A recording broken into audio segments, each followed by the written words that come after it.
Hey you guys, happy Thursday. I have to say I am wicked pumped right now because back to school is upon us. My kids go back Monday. I have got a big first grader and a big fifth grader, and this is the first summer that the kids have spent at home, like at home. So I am very fortunate to be able to have a day job that allows me to work out of my house, and I get to start super early, so they're sleeping in a lot of the times, and they're old enough to where I have created this schedule, and for the most part I am uninterrupted during the day. So I am blessed. I've always had my kids in camp. Obviously I have a little one, so he was in daycare for the longest time, and that was year round. But my older one, we would stick in camp, and I wasn't super excited about like the outcome of camp last year. Felt like my kids picked up some super bad habits and were exposed to some things I wasn't so keen on. So we made the choice this year as parents to keep them home. Stress for mommy. I felt like this all the time. Like all the time. By the time Friday hit, I was like, okay, is mom on vacation? So anyway, it did save some money, and I feel like although the boys wanted to strangle each other a lot of the times, they really did have a lot of good memories. So what did I do this summer with these children? They definitely had education time. We had outside time. They played. They had, only so much screen time. And I will not lie to you, there were definitely days where they had way more screen time than they should have. And I know it's summer and they should enjoy themselves, but still too much screen time is no bueno. So, back to school. I have been planning and plotting and super ready for the quiet house and no mom. I need it. So what does that mean for you guys? What does that mean for these kids? So I will tell you, as my kids grow, I feel like my anxiety gets less and less. But as a parent, what stress and anxiety does this create? Okay, so we do uniforms here, so I don't have to worry about stockpiling a bunch of clothes. But I will tell you, like, the kids are growing, so recycling uniforms has not been an option yet. And the younger one has a white polos. I'm lucky that those make it through the year, as good as they do, and thank God for bleach. But so everybody's got new clothes, and I've got the socks, I've got the shoes, we've got the backpacks and the lunch bags, and the shorts, the shirts, the new underwear. So expensive. Yeah. So I don't like to skimp on some kind of things. I feel like if I buy the nicer uniform pants and stuff, they'll last longer. Last year, I opted for like the cheaper ones, and my oldest had holes in his knees. Like, they don't even wear long pants that often, but we had a really brutally cold summer here in Louisiana, here in very South Louisiana, and we got holes in the knees, and it's not fun trying to buy uniforms again mid-year. So I bought the different material this year, and hopefully they'll last longer. So I was trying to think about that stuff, and I don't know about you guys, but our school offered at the very end of last year, you like pay and then the supplies are at the school. Okay, so tonight was back to school. Mama was all about it because last year I was handbags of everything, all the things for both the kids, and it was overwhelming, and I was sweating, and it was a lot. So this year I paid the money at the end of the year, and we walked into the kids' classes this time, and wow, like saran wrapped everything in this beautiful little box on their desk. Their names are already there. I didn't have to do anything. I will do this every single year, and I'm pretty sure it's about the same price. And it's definitely, if it's like $2 more, I'm totally okay with it. I am totally okay with it. So, I am like, check, check, check, check. Okay, mama's ready. I will tell you guys something that I learned last year was I started seeing some conduct stuff going on with the kids. I get this a lot with the parents that I see and the kids that I see in my private practice.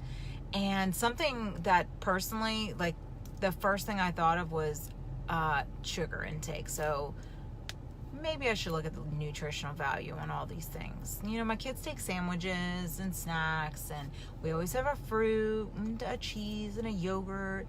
But you guys, some of the stuff that I was packing, like I wasn't even thinking about it, and I looked at how much sugar.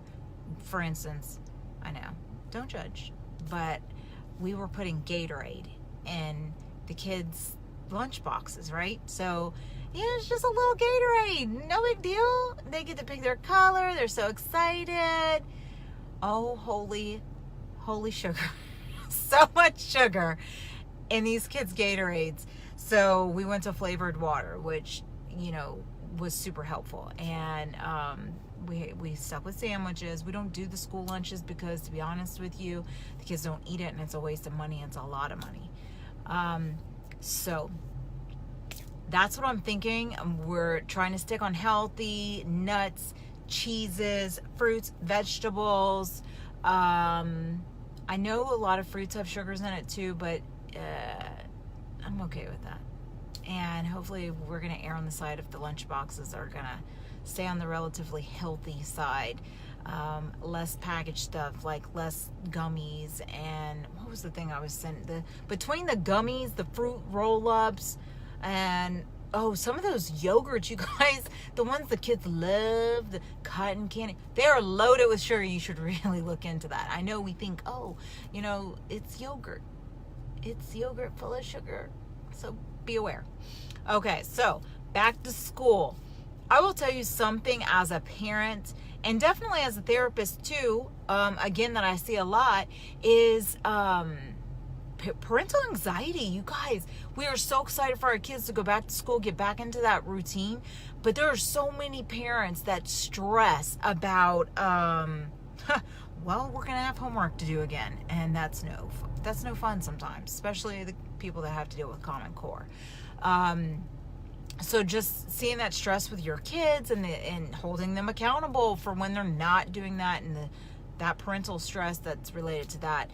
I will tell you guys, I have never had this kind of stress, but I did 2 years ago. My son was the new kid at school. We moved here from Florida, and my oldest is, well, both of my boys are super friendly, but my oldest is maybe friendly to a fault. And he's like super pale and kind of gangly and sweet as pie, but it kind of puts a target on him, and he doesn't always notice it.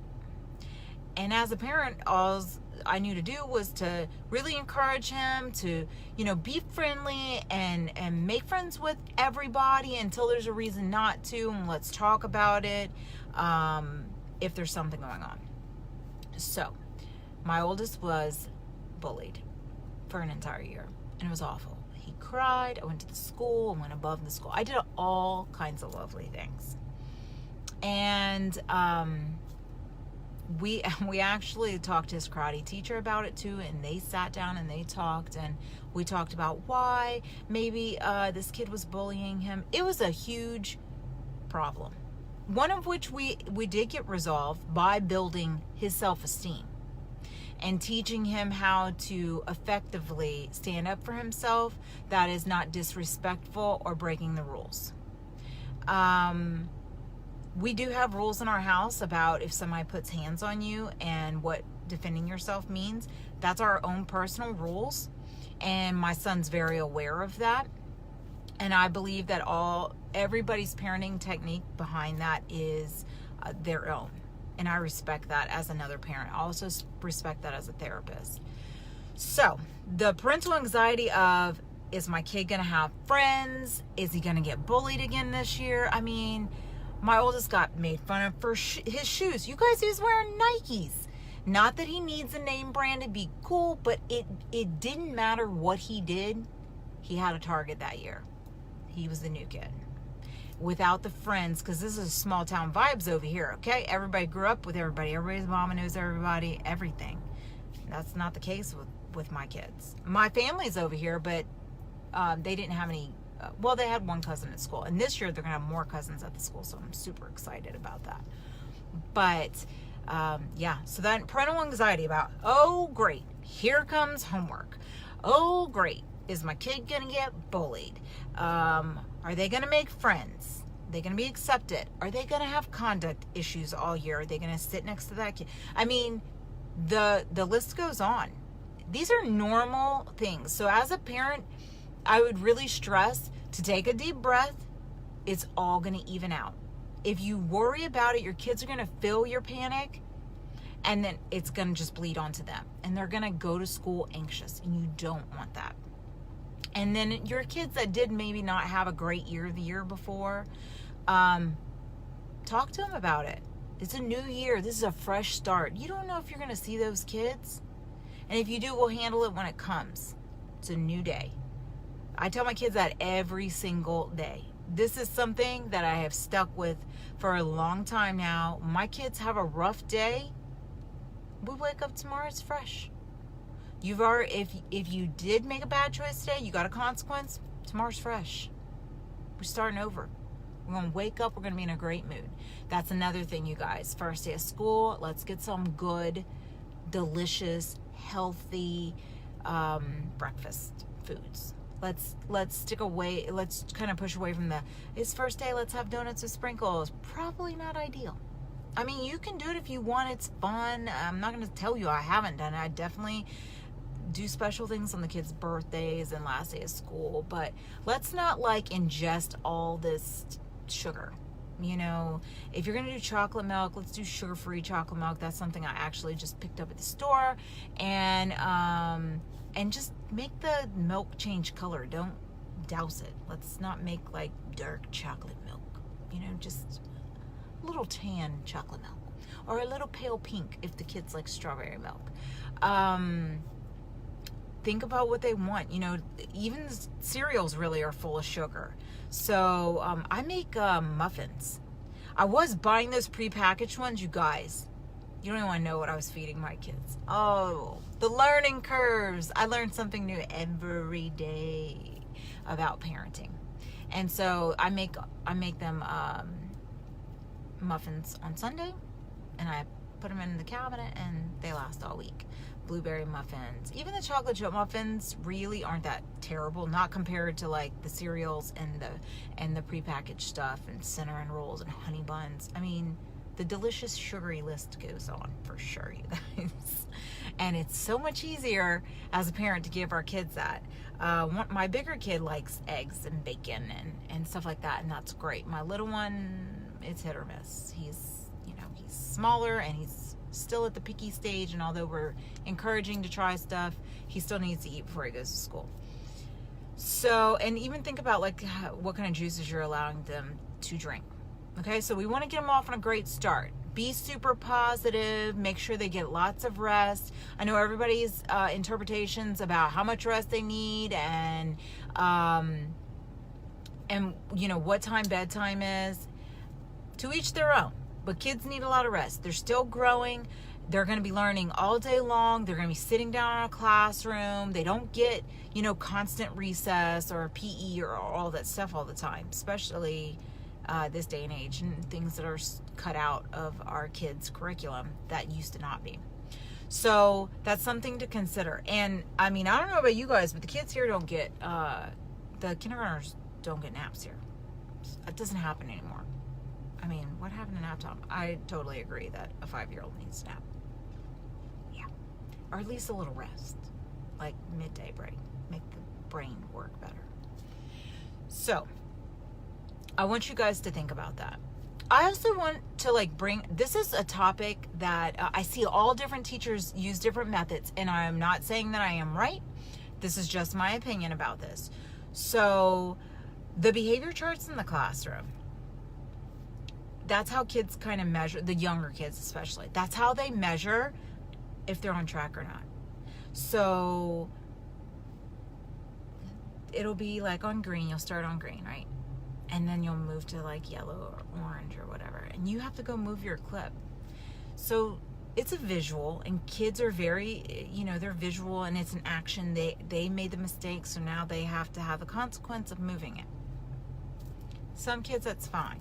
But kids that you already are constantly getting in trouble, and kids that have poor self-esteem, already, I think that just thinking about this in a different perspective of what does it feel like to be the kid that's already always targeted. And we don't know. This kid may have a learning disability. He may be delayed in some kind of way that we're just not aware of. And now he's the red kid. I mean, think about that. I will tell you, my kid comes home straight up and he'll say a name and he'll be like, he was on red all day long. That's really none of my kids' business. What does that do for their self-esteem at such a very young age? Rather than taking a little bit of time and saying, hey, you're having kind of a hard day, and maybe even just keeping it in their folder. I mean, I'm not saying holding them accountable is bad. I think that's great, and I think positive reinforcement's really good, but I don't know. I have my own thoughts about that, and I think we should all think about that, especially if we have the red kid. So my thoughts on that when they come home. I'm not going to tell you that I don't reprimand my kids when they have bad days, because that's been a learning curve for me too as a parent. As a therapist, I have certain structures that I try to implement in my home, but as we all well know, not everything goes by the book in any scenario. Everything has to be tailored. You can't just read something in a textbook or learn it in a master's program and it's just gonna poof, magically work. Every family I work with, everything is tweaked. And we find the right groove for the family, for the kid, for the teacher that they're working with, for everything. So you guys, again, lots of things going on, right? School's starting. We've got the kids. My oldest is super excited, my oldest is super not excited, and my youngest is wicked excited, and mommy's super excited. But I gotta tell you, the end of the day, it's stressful. It is. It's stressful. And I'm sitting here thinking like, okay, back to school, back to getting up on time, back to making sure they eat their breakfasts and get on the bus, and thinking, are they having a good day, and coming home and doing the whole, okay, it's homework time. Okay, go jump for a little bit. Okay, it's karate time. Okay, now we're home. It's bedtime. It's bath time. And all over again. And then finally it's the weekend. So it's back to school. For us, it's the last weekend, the last hurrah of summer. So we're gonna try to party it up and celebrate summer for one last weekend, and then jump into the school year. I'm super excited starting on a Monday. I never understood why school started in the middle of the week, but I'm wicked excited starting on a Monday. I'm wicked excited starting period, and I am, as a parent, I am really trying to focus on being calm and patient, and if I need to do bubbles with the kids in the morning, that's something that I work with a lot of my kids in my private practice that assist with deep breathing and teaches them to be calm. And it could be like a fun thing to do before waiting for the bus. See, they don't even realize that that's going to be very calming for them, and then they're calmer getting on the bus. And the bus was another, I don't know about you guys, but I was anti-bus for the longest time. It picks my kids up at my driveway. So my husband has convinced me, instead of waiting in car line for 30 minutes in the morning and in the afternoon, that this would be best for everybody. I will not lie to you guys. My kids are in elementary school and they've been exposed to all kinds of craziness. And I have called the school because I am a concerned parent. But as I will tell you, and people tell me, and I know that I cannot shelter my children, that they do have to be exposed to certain things in order to thicken their skin and to be able to survive in the real world. Now, if they're in danger, that's different, and there's curse words that unfortunately our youth, our very young youth, say because they're exposed to them. Middle fingers were flying last year on the bus, and there were some fights, and with very young children. So these things happen. I'm very fortunate that my kids told me, and I had the bus cameras pulled, and there were suspensions put in place. That's why it's important to also have lines of communication open with your kids. Incredibly important. So, as parents, get your checklist if you're a checklist person. I am. I like to cross things off quite literally. Make sure your kids have their backpacks and their school supplies. I've already, just because I didn't want to deal with it, I have already ironed everybody's uniforms for the entire week. Boom. Done. Snacks will be prepackaged, so it's just drop. Oh, that's another thing. I do believe that chores are a great idea, and it gives a sense of responsibility. So my oldest makes his own lunch. Now he knows what needs to go in it, and I have on occasion caught him with extra snacks. Oh yeah, thought he was slick. No, Mama got you. Okay, I got you, boo. It happened. But he is my kid, so, that doesn't really surprise me. Regardless, he is old enough and mature enough that he needs to do that. That's a responsibility of his. My youngest, definitely not older. He can put his snacks in his lunchbox, but as far as being responsible to make his, holy mackerel, being responsible enough to make his sandwich, no, not yet. Just not old enough yet, in my opinion. But he can do other things. He can help with other things. Get his ice pack. Once it's all done, zip it up, put it in his backpack. I don't know about you guys, and I'll post this on my page. I'll take a picture when I get home. But I do like the chore magnets, and I know it was actually really time consuming last year, but it kind of helps keep them on pace of what the responsibilities are in the morning. So, wake up, brush your teeth, brush your hair, so that I don't have to keep repeating myself. My little one, I have pictures on his magnets. My big one, I have words. Some of them have pictures and words. Make your bed, which I do feel super strongly is an important trait. Even my little one makes his bed too. It looks like a hot mess. It's not how I would make it, but it's just the idea of having the responsibility that this is yours. My kids do earn allowance. If I do not have to remind you to do your magnets, that's money in the pot. It's nothing crazy, you guys. No, I'm not rich over here, but it's a little bit each day. At the end of the week, we tally everything up. And if they did great in the morning and the afternoon, because they have chores for both, then they get paid on Sunday. And we have 3 jars. We have a give jar, we have a save jar, and we have a spend jar. And we do percentages that go based on what they've made. They also get money taken away if they have a bad conduct mark or a bad grade or something like that. So, that's something we do too, and it kind of got really relaxed during the summer, but we'll be hiking that back up into getting us organized. So I'll share that on my page later. I'll take a picture of it.